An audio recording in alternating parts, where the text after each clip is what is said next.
ভাই আল্লাহ রসুলের ইসলাম প্র্যাকটিস করেন। আল্লাহ রসুল কি রমজান মাসে হোটেল বন্ধ করাইছেন?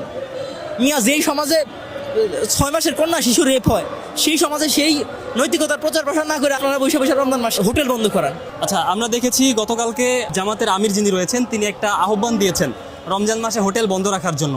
এটাকে কতটুকু যৌক্তিকভাবে আপনি দেখছেন? প্রথমত এটি বিষয়টি সম্পূর্ণভাবে পরিপূর্ণভাবে অযৌক্তিক। দ্বিতীয়ত কেন অযৌক্তিক সেটি হলো জামাতের আমির তিনি কি করলেন, আহ্বান করলেন।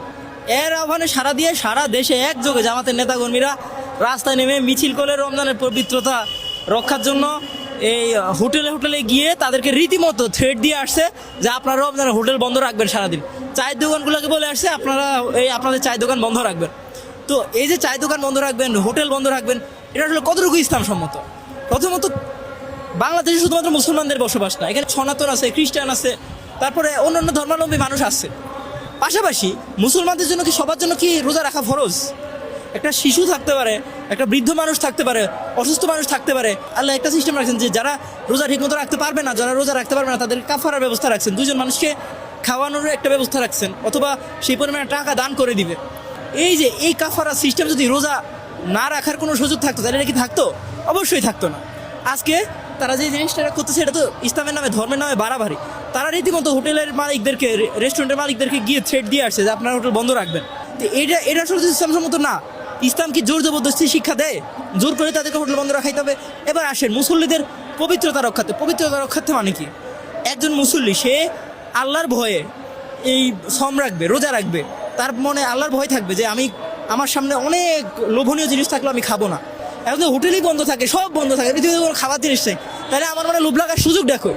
যদি হোটেল আরও বেশি বেশি চালু থাকে তাইলে কী হবে? মানুষের সামনে আরও বেশি খাবার আসবে, মানুষের আরও প্রলুব্ধ হবে, কিন্তু সে আল্লাহর ভয়ে নিজেকে সংযত করবে। এই যে সংযুক্ত যে প্রশিক্ষণ, আমার তো মনে হয় হোটেল বেশি খোলা রমজানের পবিত্রতা আরও বেশি মানুষের ভিতরে ছড়াবে। তো জামাতের আমিরের এখন এটা কেন, আমার মনে হয় জামাতের আমির এটা কেন করতেছেন সেটা হলো জামাত আজকে যেই কাজটা করে আসতেছে যে তাদের কোথায় কাজে কোনো মিল নেই। তারা কয়দিন আগে নারীদেরকে বাক্সবন্দি করো, এখন এসে নারীদের ব্যাপারে ওপেন তারা নিজেদের মিটিংয়ে নিয়ে আসতেছে। পাশাপাশি এবার তারা তাদের যে কোথায় সেই জায়গা থেকে অনেক দূরে সরে আসছে প্রতিটা কথাই।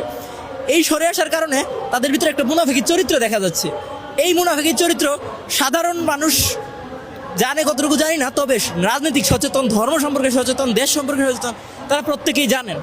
এখন তারা তো জামাত ইসলামকে ভোট দিবে না, যেহেতু তারা সামনে নির্বাচনে আসবে, তাহলে কারা ভোট দিবে? যারা নিরক্ষর অতি সাধারণ নগণ্য মানুষ আছে। আমি যতটুকু জানি এখন পর্যন্ত যে নারী বাসায় বাসায় গিয়ে জামাতের মহিলারা ওই যে একবারে গৃহিণী যারা দুনিয়া সম্পর্কে জানে তাদেরকে বুঝাইতে জামাত আসলে ইসলাম প্রতিষ্ঠা হয়ে যাবে। খেটে খাওয়া মানুষ, কৃষক, শ্রমিক, তাঁতি যারা পড়াশোনা করে নাই, নিরক্ষর